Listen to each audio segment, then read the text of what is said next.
and I'm going to be going over the activities, teaching you how to do the activities.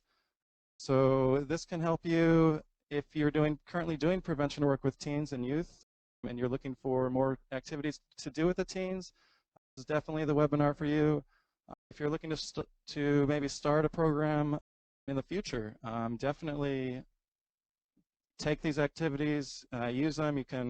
You can build on them. There's definitely lots of opportunities to build on them. Then at the end, we're going to be going into the theories, some of the basis for what our program stands on, some of the research and the results that we've had from our program. But yeah, I'm super excited to be here. So thank you so much for tuning in, and to the National Coalition Against Domestic Violence for having me. And I don't see, sometimes my face and eyes get kind of clear. It's because I have a green screen back there, and it just looks a little funny sometimes. I think it'll be more interactive for you all to see, and hopefully you all enjoy it. We do have a chat feature on the right. I will be taking questions just throughout in real time, so I definitely encourage you to chat and ask whatever questions you have. So definitely talking about the digital abuse is really great. They definitely start to see, you know, a lot of the abuse that happens. And then there's a new aspect of digital abuse. And again, the teens, they like talking about their apps. So I kind of set them up. I asked them a question about their apps. What apps do you have where the other person, where you can see that your message was read? Did I word that right?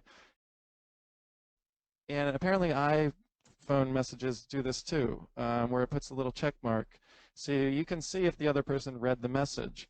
The other person doesn't need to know when you've read their message.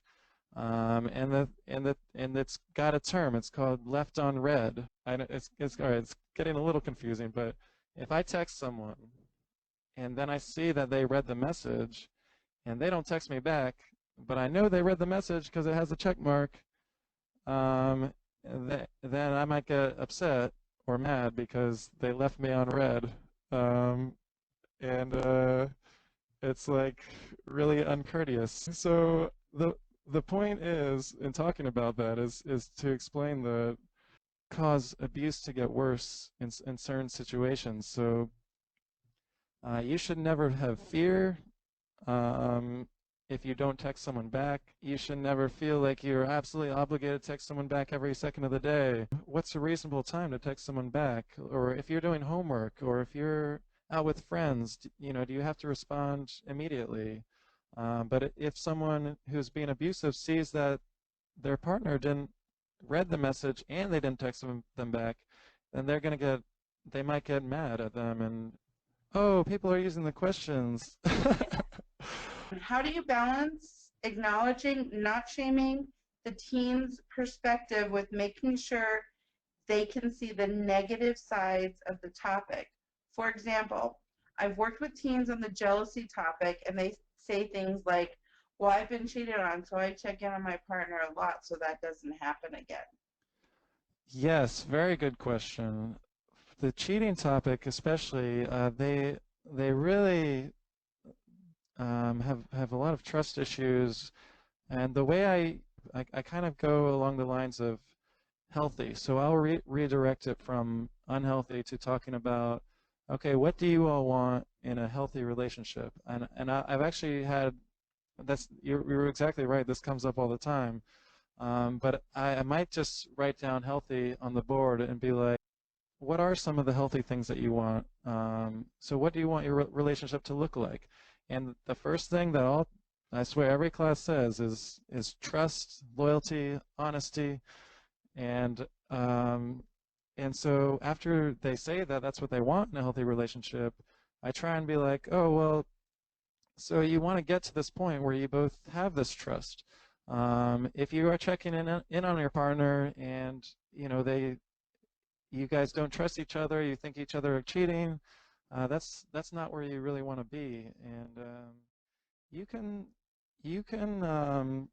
create your program to fulfill more of these requirements. And then you can tell the teachers, our program will fulfill these objectives for your curriculum. So you see, illustrate the ability to respond to others with empathy. So our section on empathy and helping friends in abusive relationships used to not include this, used to not be in our presentation, but I added it in there because now I can say we touch on empathy and helping friends and talking to people and communication skills.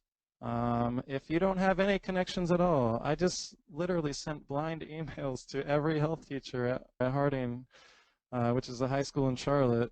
And the lead health teacher emailed me back and was like, I got all 5 health teachers, and we're going to put them all in the auditorium and have 100 kids there. And then I did four speaking engagements. To each one was 100 kids. And you have to make some changes, but it mostly really worked. And you can adapt the presentation and these activities with larger groups.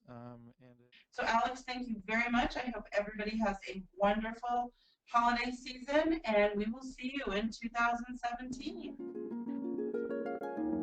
Thanks. Bye.